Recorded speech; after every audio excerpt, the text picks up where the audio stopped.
Warning! Kinda Murdery contains adult themes, explicit language, and descriptions of violence. It is not suitable for anyone, and we recommend you stop listening now. California's rugged and scenic northwestern corner is the beginning of the great Pacific Northwest.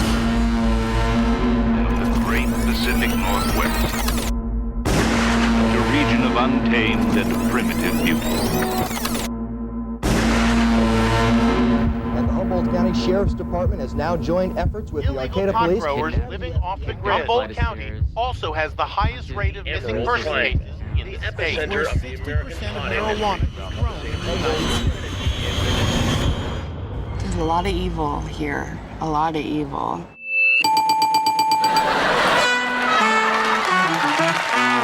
This is Kinda Murdery, and you're entering the Emerald Triangle.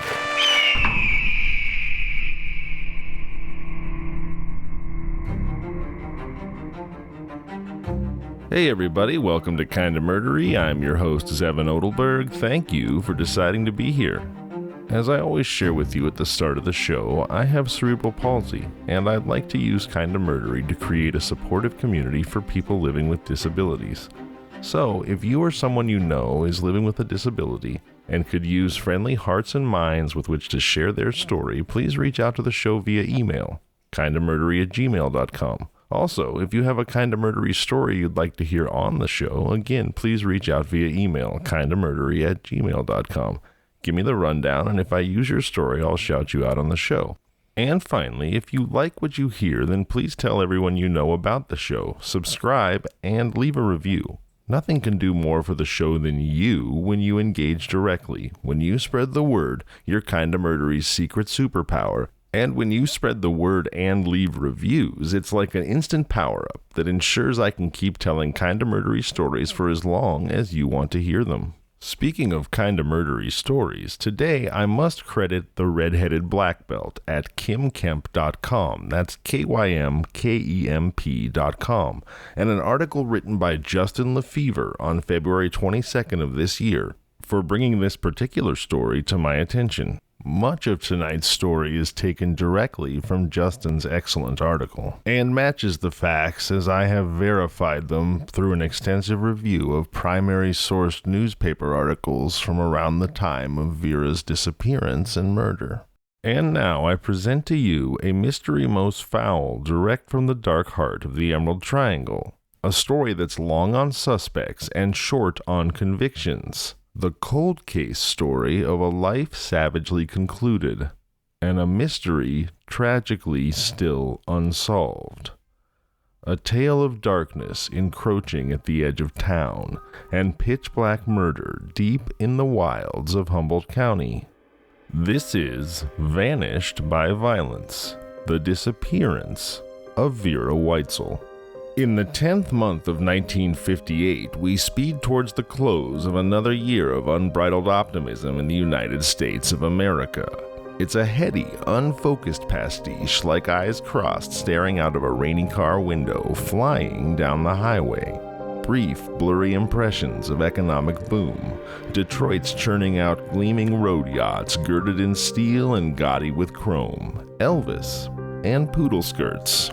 And pretty girls on roller skates with strawberry milkshakes as though all of America is an impressionist's watercolor of Mel's Diner. The food's delicious, the coffee's hot, the jukebox is rich with Otis Redding tunes, and the diner is open all night. But the watercolor's been rained on now, and the details are reduced to a blur of color, beautiful in its imprecision. And finally, from this heady pre-psychedelic soup of post-war promises, unspoken but loud in the ears of all, our collective lens begins to come into focus, and we find ourselves in the company of a lively woman in the early blush of middle years. You can almost picture her as a pinup girl painted on the side of a P-38 Mustang, at 5'3", and a curvaceous 135 pounds, 35-year-old Vera Weitzel has hazel eyes, dyed blonde hair, a quick, radiant smile, and favors the form-fitting sweaters and dresses that were oh so fashionable in that autumn of 1958. and she's got plenty of va-va-voom. The last known photo of Vera Weitzel was taken in January of '57. She's wearing one of those form-fitting V-neck sweaters and flashing a 1,000-watt smile as she leans over to pet an adorable, bright white Scotty dog. But I'm getting ahead of myself. Never mind the final photos. Back to 1958, when Vera Weitzel is still brimming with vitality, still very much alive. Vera's married, but her husband Ray is a Navy man who more often than not finds himself deployed at sea, and so Vera has been an on-again, off-again resident of the Sunset Room boarding house at 312 D Street in Eureka, California, for the better part of a decade. And she finds that it requires no great amount of moping. Indeed, it's simply factually reporting to conclude that she is often, too often, alone there at the Sunset boarding house in Eureka. And so perhaps to shake off the lonelies, or just to shake a leg and avail herself of that great American therapist, the road, that fall of 1958, Vera traveled from Eureka to Eugene, Oregon, to visit her mother, who last reported seeing her alive on October 11th. Vera was last seen alive by anyone, except her killer, of course, in Hoopa, California, where she'd gone visiting. And she was last seen alive in Hoopa on or around Halloween night in 1958. A day later, her car was found abandoned 6 miles west of Willow Creek. And on November 12, 1958, the Eureka Humboldt Standard would report that local police had put out an APB, an all-points bulletin, seeking any information about the whereabouts of Vera Weitzel. Her husband Ray, a Navy man, was deployed at sea when the article was published. Less than 2 weeks after her disappearance, local law enforcement was seriously considering the possibility that Vera Weitzel had been murdered. A homicidal explanation for her disappearance took on the tragic weight of extreme likelihood when 2 days after her published disappearance, bloodhounds failed to find even a trace of her scent in the Hoopa or Willow Creek area where she'd last been seen alive. Humboldt authorities became convinced that foul play was afoot and Vera may well have been killed. They informed nearby Trinity and Shasta counties to be on the lookout for the missing woman. Barely 2 months after her official disappearance, the hopeless bloodhounds would prove prescient when on January 12, 1959, Vera's bones were found at the bottom of a ravine 5 miles outside of Blue Lake, California.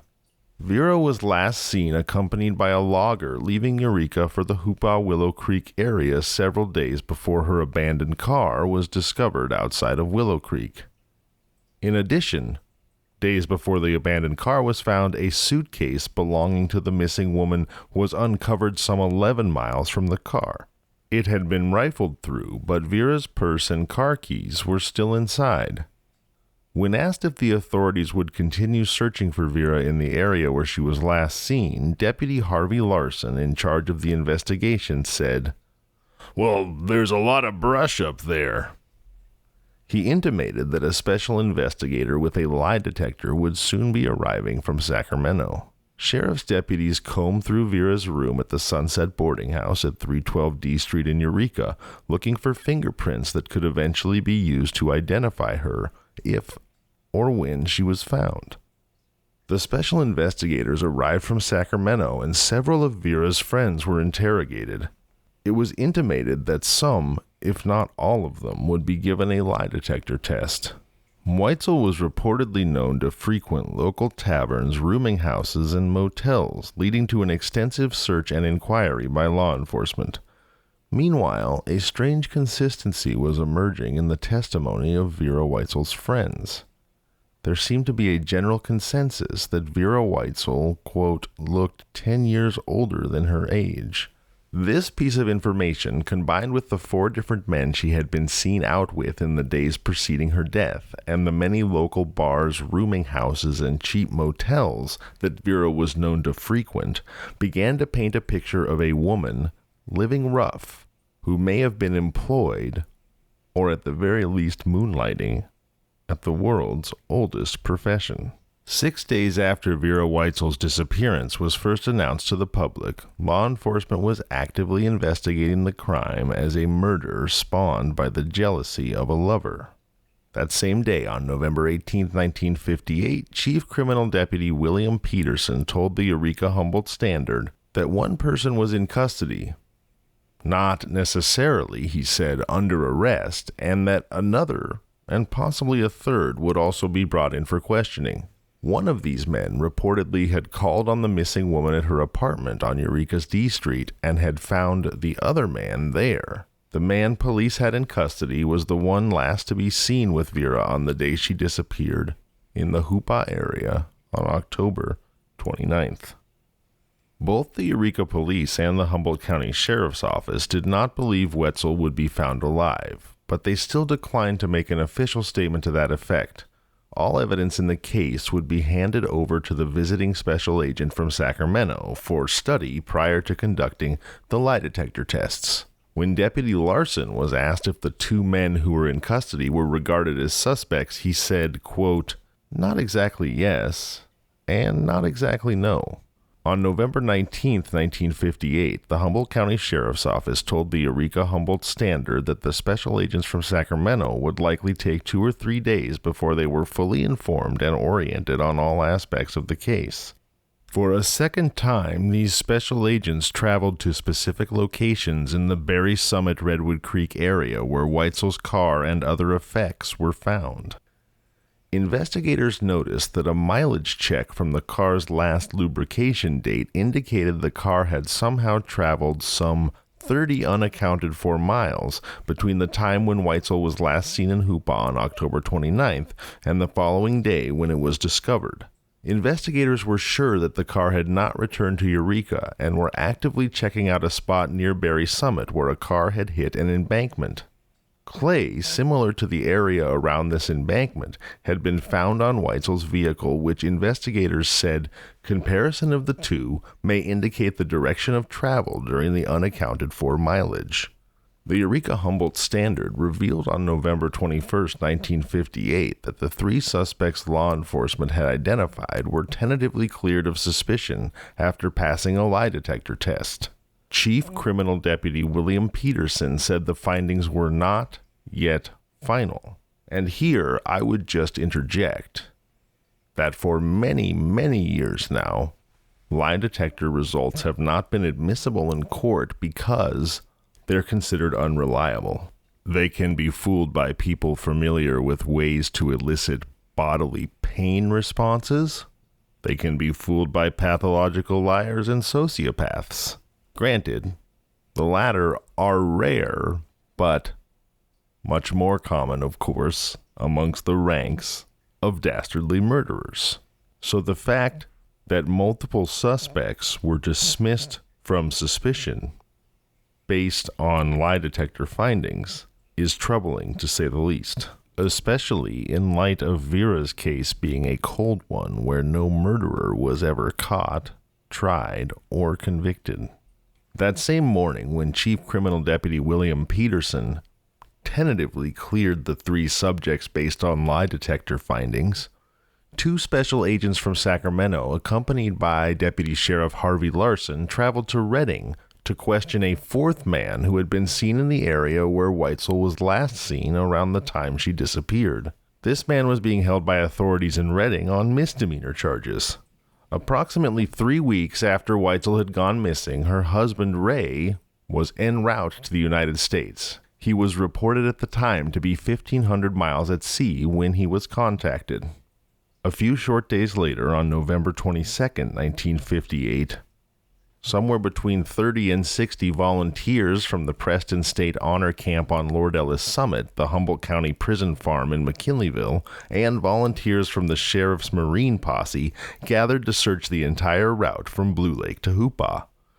That day, Deputy Gene Cox was chasing down a lead that proved false after a friend of Weitzel's reported she was in Klamath Falls, Oregon, in the county jail. The logger Weitzel had been seen with after leaving Eureka on October 29, 1958, had been, quote, like the other men, tentatively cleared. On the 25th of November, the Eureka Humboldt Standard got word that the Humboldt County Sheriff's Office was considering employing skin divers in their search for Weitzel after an anonymous tip encouraged deputies to check a, quote, certain area of the Trinity River for the missing woman.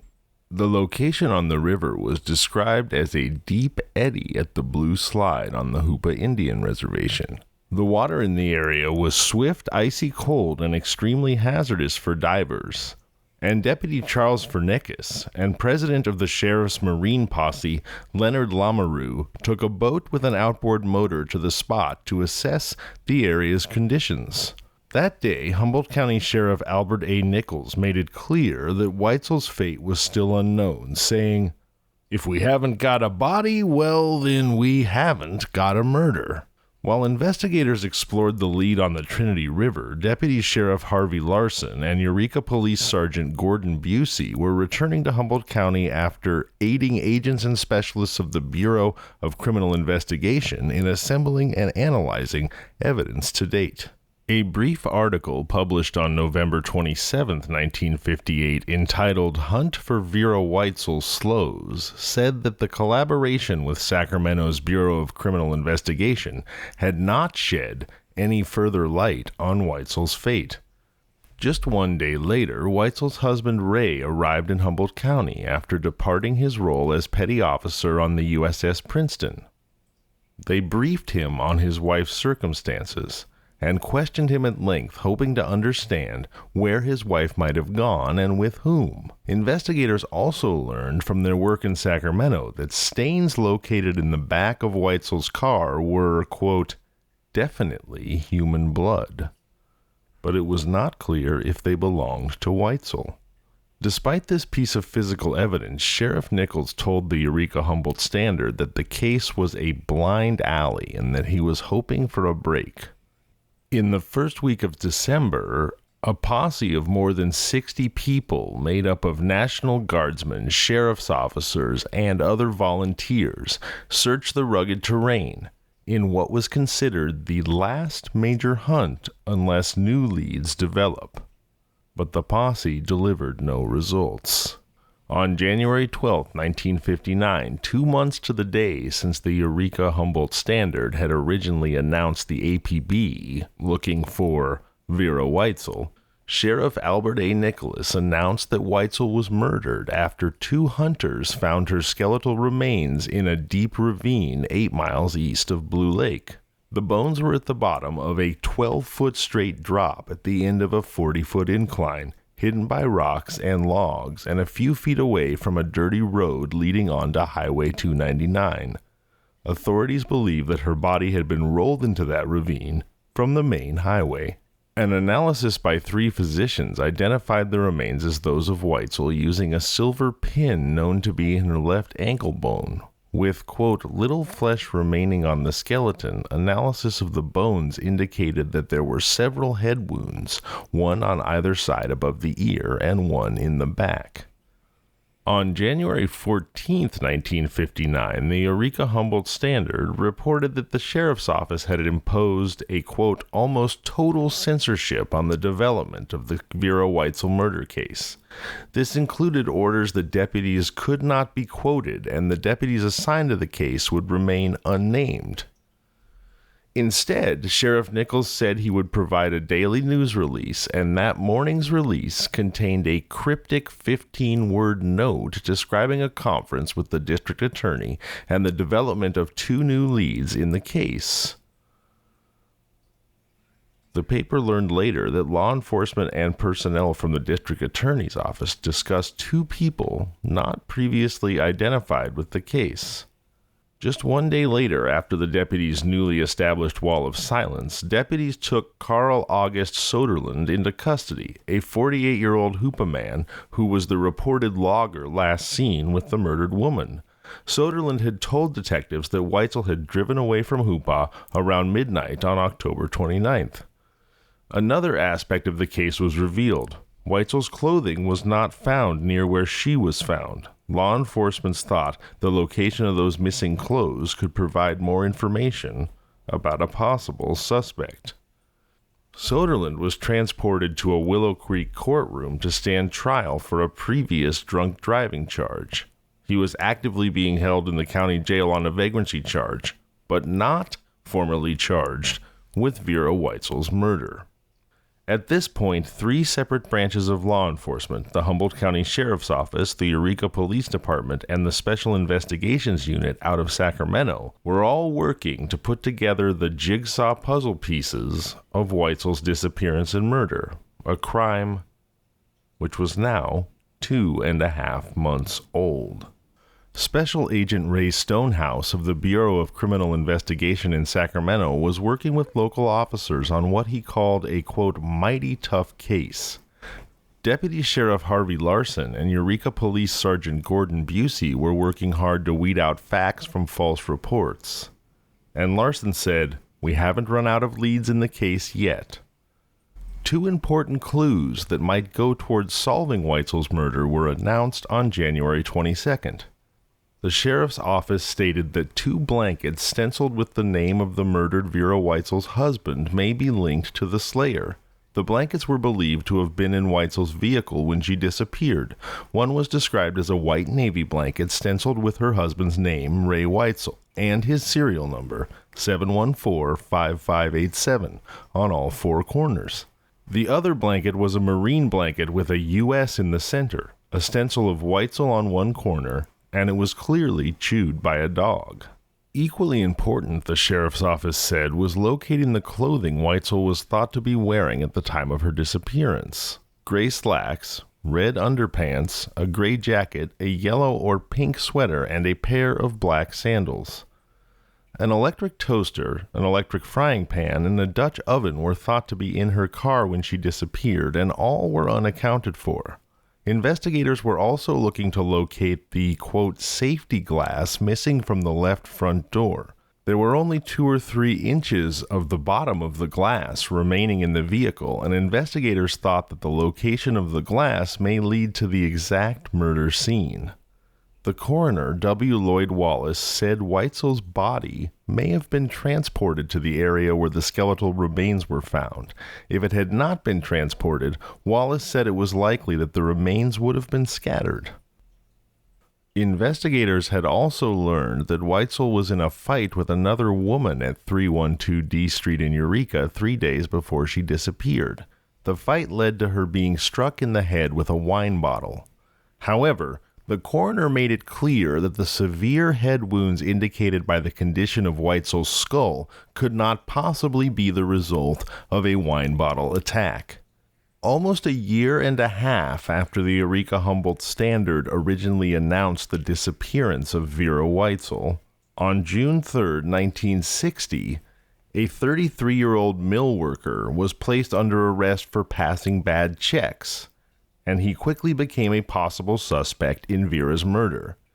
His name was William Claude Turk. Deputy Gene Cox and Deputy Larson had driven to Chico to pick up Turk after he'd been arrested on the bad check warrant while he was swimming at a Butte County public swimming pool. Deputy Larson said that Turk is, quote, only a possible suspect. We've checked out dozens of leads like this before. It's just a routine investigation as far as we're concerned. In contrast, District Attorney Leonard M. Conry said Turk is, quote, definitely a suspect, and the DA notified the Humboldt County Sheriff's Office that he would be entering the case. Authorities in Chico had actually located a clue in Turk's car long sought after by investigators, a blanket, but Humboldt County investigators examined the blanket and determined that it was not one of those stolen from Vera's vehicle. However, investigators also located a smudge of green paint on Turk's car that resembled the color of Weitzel's vehicle. Turk, a possible suspect or definitely a suspect, depending on whether you asked the sheriff's office or the DA, had reportedly told officers in Chico that he had reported his car stolen the very night of Mrs. Weitzel's disappearance, but the sheriff's office had no such record. Reports in the paper referred to severe wounds on Weitzel's skull. The woman's skeleton had a hole in the skull fitting the peen end of a ball peen hammer and was found in a ravine off of Highway 299 north of Blue Lake several months after she vanished. The article also provided information about the state of Weitzel's vehicle that differed slightly from earlier reporting, describing its windshield on the driver's side as scattered, and Weitzel's suitcase and purse as reportedly found a mile apart. The following day, it was reported that work was still underway to give Turk a lie detector test which would either, quote, clear him or hang him. Again, commenting on the side here, in a murder investigation of a poor, brutally slaughtered young woman, it doesn't seem to me appropriate to be giving so much weight to the results of a lie detector test. Still in jail in Humboldt County, deputies had yet to question Turk because they were busy checking out various aspects of the case that may or may not involve him. Deputy Harvey Larson had flown to Sacramento the day before with a sampling of green paint from a car formerly owned by Turk to have the Bureau of Criminal Investigation compare it to the paint found on Weitzel's car.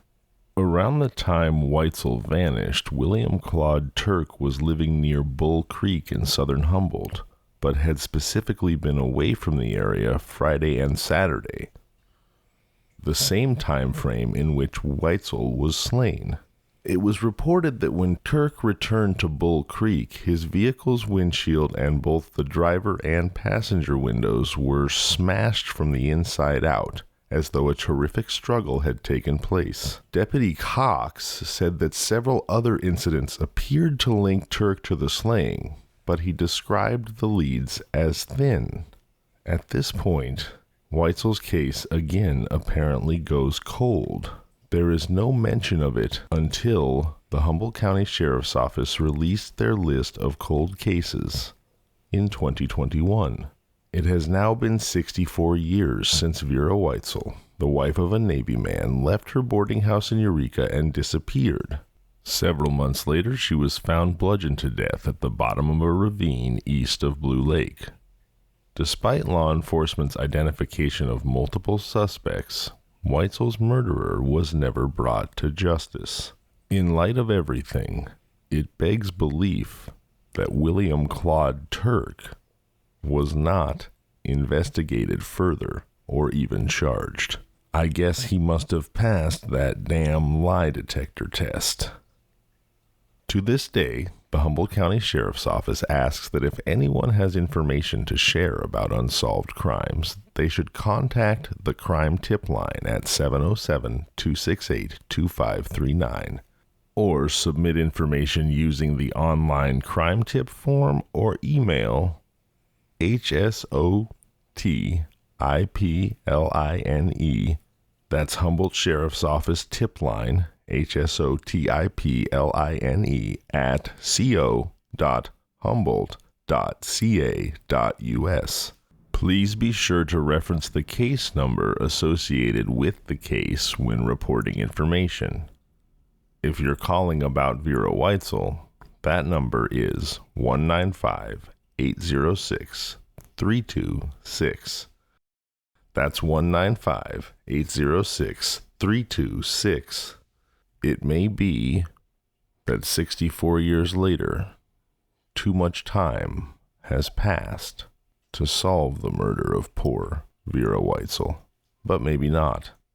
If someone out there knows something, please reach out. Again, the crime tip number is 707-268-2539, and the email is hsotipline@co.humboldt.ca.us. Perhaps someone out there knows something that can overcome the gross misuse of lie detectors in determining innocence. If you've enjoyed today's show, please remember to subscribe, leave a review, and tell your friends. It really makes a world of difference. And the next person to leave a review will get a grateful mention on the show. Join us again this Thursday for a different kind of Kinda Murdery Insomniac. You know, the 1970s are known for lots of crazy things. You've got Studio 54, wild cocaine parties. You've got streaking and Watergate. What some people consider to be the golden age of pornography on film. Elvis Presley passed away. There was a lot of polyester and bell-bottoms. All kinds of wild stuff. But did you know that the 1970s were also salad days for Sasquatch? Some might even call them his coming out party. That's right. Join us this coming Thursday to find out why, in the 1970s, the only thing bigger than Clint Eastwood was Bigfoot. So join us on Thursday for Kinda Murdery Insomniac stories to stay awake by. Click follow or subscribe on Kinda Murdery right now so you don't have to worry about missing out on Bigfoot in the 1970s. That's right, BF in the age of the Bee Gees. And somebody call the Hendersons, because things are gonna get very hairy. I'm Zevon Odelberg, and this has been Kinda Murdery.